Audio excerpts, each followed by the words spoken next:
नमः संस्कृताय। संस्कृत ज्ञान चैनल में आपका हार्दिक स्वागत है। मैं राधा चतुर्वेदी आज आपको संस्कृत में क्लास 8th जो है उसका रुचिरा बुक का दूसरा पाठ, द्वितीय पाठ, क्या नाम है उस पाठ का? विलस्य वाणी न कदापि मे श्रुता।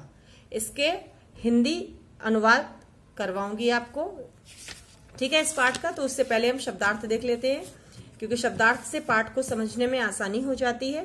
तो देखिएगा, पहला शब्द लिखा हुआ है कस्मिन धन चित, यानी किसी वन में। क्षुधार्थ यानी कि क्षुधा धन आर्त, आर्त माने होता है व्याकुल, क्षुधा माने भूख से, यानी भूख से व्याकुल। यहाँ पे क्षुधा और आर्त, आ और आ मिल रहा है तो मिला के बड़ा यहाँ पे मात्रा आ गई है, तो ये दीर्घ स्वर संधि है, इस चीज का आप ध्यान रखिएगा। अंतरे माने बीच में, निगूढ़ो भूत्वा यानी छिपकर, सिंह पद पद्यति यानी शेर के पैरों के चिन्ह या शेर के पैरों के निशान। रवह शब्द का अर्थ होता है शब्द, आवाज या ध्वनि। यावत तावत, यावत और तावत का अर्थ है जब तक या तब तक। समय शब्द का अर्थ है शर्त। वाह्यत माने बाहर से। यदि तरही माने अगर या तो। तश्रुत्वा, यहाँ दो शब्दों की संधि हुई है। तत् धन श्रुत्वा, तत् माने वह और श्रुत्वा माने सुनकर, यानी वह उसे सुनकर या वह सुनकर। भय संत्रस्त मनसाम यानी कि डरे हुए मन वालों का। भय माने डर होता है और संत्रस्त माने परेशान, यानी डरे हुए मनसाम माने मन वालों का। हस्तपाद आदि कह, यहाँ पे देखिएगा दो शब्द मिले हुए हैं, हस्तपाद और आदि कह। हस्त माने हाथ और पाद माने पैर, और आदि कह माने इत्यादि से संबंधित, यानी हाथ पैर आदि से संबंधित। बेपतहु यानी कंपन यानी कांपना। भोज्यम यानी भोजन योग्य पदार्थ। सहसा माने एकाएक या अचानक। अनागतम यानी आने वाले दुख को। शोचते माने चिंतनीय होता है या शोक करता है। संस्थस्य माने रहते हुए का, की या के, कोई भी इसके अनुसार हमारा जैसे भी अर्थ आएगा उसके अनुसार हम इसके अर्थ को समझेंगे। अगला है जरा, जरा का मतलब है बुढ़ापा। कुरुते या करोति यानी कुरोति और करुते का मतलब क्या है? निराकरण करता है। विलस्य माने बिलका या गुफा का। शब्दार्थ हमने देख लिए हैं। आइए इस पाठ के विषय में जानना चाहते हैं कि ये पाठ हमारा कहाँ से लिया गया है, क्या है इसकी स्टोरी, और क्यों हमें ये पाठ पढ़ना है और क्यों हमारे लिए ये पाठ बहुत अच्छा है। तो आइए देखते हैं। प्रस्तुत पाठ संस्कृत के प्रसिद्ध कथा ग्रंथ पंचतंत्र के तृतीय तंत्र काकोलूकीयम से संकलित है, यानी कि जो पंचतंत्र की कहानियां हैं उसमें एक तंत्र है, तीसरा तंत्र, जिसका नाम है काकोलूकीयम। तो काकोलूकीयम से जो है ये लिया गया है। पंचतंत्र के मूल लेखक कौन है? विष्णु शर्मा है। इसमें 5 खंड हैं जिन्हें तंत्र कहा गया है, यानी कि जो 5 खंड हैं, एक एक खंड को तंत्र का नाम दिया गया है। इनमें गद्य पद्य के रूप में कथाएं दी गई हैं, जिनके पात्र मुख्यतः पशु पक्षी हैं। पहले क्या होता था कि पशु पक्षियों के माध्यम से ही कहानियां जो है वो सुनाई जाती थी, और व्यक्ति अपने अंदर उसमें परिवर्तन करके बेहतर शिक्षा ग्रहण करता था। स्टोरियों का जो मोरल ऑफ द स्टोरी होता था उसको समझ करके अपने अंदर परिवर्तन करता था और एक अच्छा व्यक्ति बनता था। तो आइए पढ़ते हैं इस कहानी को। कस्मिश्चिद वने खरन खरा नाम सिंगाह प्रतिवसति इसम। कस्मिंचित अभी अर्थ देखा था, यानी किसी वन में। खरन खरा माने खरन खर, नाम सिंह माने नाम का शेर, प्रतिवसति इसमें माने रहता था। सह कदाचित माने वह, कदाचित माने कभी, इतस्ततः माने इधर उधर। परिभ्रमण, परिभ्रमण का मतलब घूमते हुए। क्षुधार्तः माने भूख से व्याकुल हुआ, इधर उधर घूम रहा था। न किंचित अपि, न माने नहीं, किंचित अपि माने कुछ भी। आहारम माने भोजन, प्राप्तवान माने प्राप्त किया, यानी एक जो शेर था वह भूख से व्याकुल होकर के किसी दिन इधर उधर घूम रहा था और उसने कुछ भी भोजन प्राप्त नहीं किया। ततः माने तत्पश्चात, यानी उसके बाद। सूर्यास्त समय, शाम के समय में। एकाम माने एक, महतीम माने बड़ी, गुहाम दृष्टवा माने गुफा को देखकर। सह माने उसने, अचिंत्यत माने सोचा, ठीक है, ये लंगलकार का शब्द है अचिंत्यत, उसने सोचा। नूनम माने निश्चय ही, एतस्याम गुहायाम माने इस गुफा में। रात्रौ माने रात्रि में। कोपि माने कोई। जीवः आगच्छति, यानी कि निश्चित ही रात में इसमें कोई प्राणी या कोई जीव आता है। अतः माने इसलिए, अत्रैव यहाँ पे बच्चों संधि है वृद्धि संधि, अत्र धन एव अत्रैव, यानी कि अतः इसलिए यहीं पर निगूढ़ो भूतो, अभी हमने शब्दों के अर्थ देखे थे। निगूढ़ो भूतो का अर्थ क्या था? छिपकर, है ना। यहीं पर छिपकर तिष्ठामि इति माने बैठ जाता हूं या यहीं पर चुपचाप रुक जाता हूं।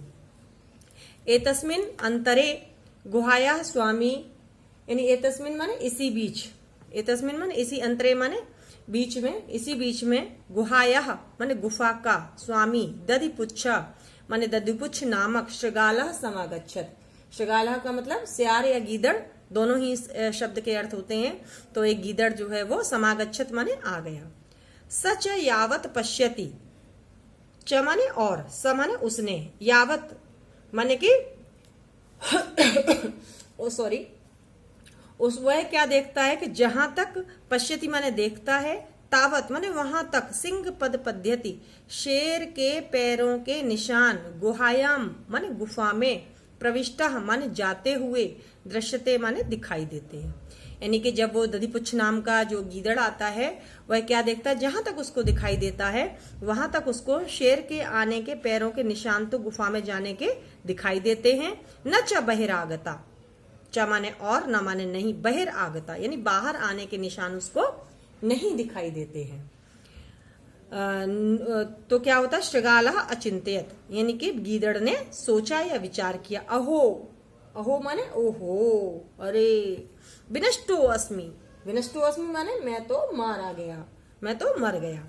नूनम माने निश्चय ही, अस्मिन बिले माने इस बिल में, सिंहः माने शेर, अस्तीति तर्कयामि यानी निश्चित ही इस जो गुफा है उस गुफा में शेर है, ऐसा जो है वो सोचता है, ऐसा वो विचार करता है। एवं विचिंत्य माने इस प्रकार विचार करते हुए,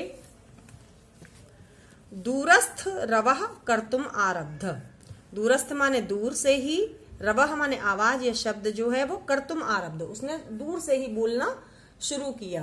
क्या बोलना शुरू कर दिया? उसने कहा भो बिल, भो बिल, हे बिल, हे बिल, देखो संबोधनवाची चिन्ह यहाँ पर लगा हुआ है। उसने कहा हे बिल, हे बिल, किम न स्मरसी, क्या तुम्हें याद नहीं है? यन मयाम त्वया सह, यानी यत माने कि, मया माने मेरे, त्वया माने तुम्हारे, मेरे और तुम्हारे, सह माने साथ में यानी बीच में, समय माने शर्त, मेरे और तुम्हारे बीच में एक शर्त, कृतो अस्ति माने एक, हमारे तुम्हारे बीच में एक शर्त है।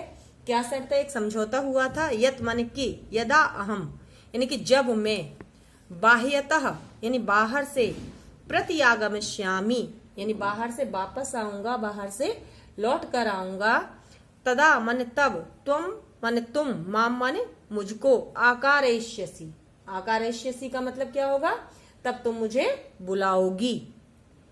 यदि तुम माम न आह्यसि, आह्वनयसि, यदि तुमने मुझे नहीं आवाहन किया, तुमने मुझे नहीं बुलाया, तरहि माने तो, अहम माने मैं, द्वितीयम बिलम यास्यामि इति, तो मैं दूसरे बिल में चला जाऊंगा। आगे देखते हैं कहानी में क्या होता है। अथ माने इसके पश्चात, एतश्रुत्वा माने यह सुनकर, सिंह माने शेर ने, अचिंतयत माने सोचा, नूनम एशाम गुहाम यानी निश्चित ही इस गुहा का स्वामी सदा समाहवनम करोति, यानी निश्चित ही ये जो गुफा है वह इस स्वामी के आने पर इसका आवाहन करती है, इसको बुलाती है। परंतु लेकिन मद भयात माने मेरे भय से, न किंचित वदति माने कुछ भी नहीं बोलती, अथवा साद्विदम उच्यते यानी अथवा ठीक ही कहा गया है। क्या ठीक कहा गया है? उसने कहा कि यह ठीक ही कहा गया है। साधु इदम उच्यते, साधु माने ठीक ही, इदम माने यह, उच्यते माने कहा गया है। क्या कहा गया है? भय संत्रस मनसाम हस्तपादादिका क्रियाः प्रवर्तन्ते न वाणी च बेपतुश्चादिको भवेत्। भय संत्रस मनसाम का मतलब क्या हुआ?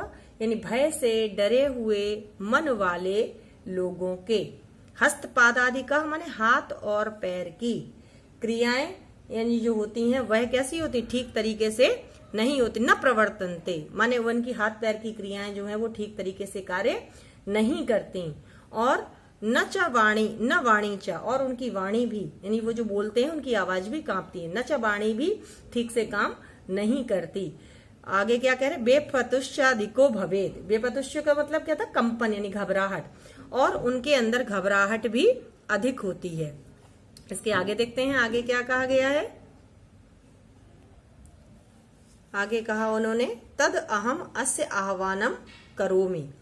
तद अहम माने इसलिए मैं इसका आह्वान करता हूं, मैं इसको बुलाता हूं। एवं मन इस प्रकार, सह विले प्रविश्य में भोज्यम भविष्यति। शेर ने सोचा कि इस प्रकार वह जैसे ही बिल में प्रवेश करेगा, मेरा भोज्यम भविष्यति, वह मेरा भोजन बन जाएगा, यानी मैं उसको खा लूंगा।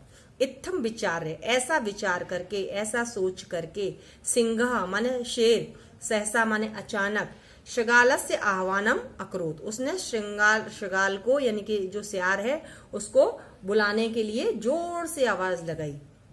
सिंहस्य उच्च गर्जनम प्रतिध्वनिना सा गुहा उच्च शृगालम आहवयत।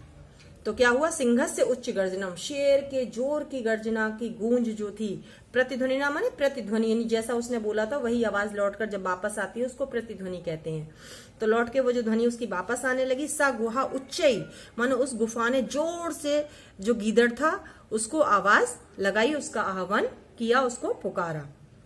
अनेन माने इससे, अन्य अपि, अन्य माने दूसरे, अपि माने भी, दूसरे भी, पशु माने पशु जो थे वहां पर, जानवर जो थे वो भयभीता अभवन, वो डर गए।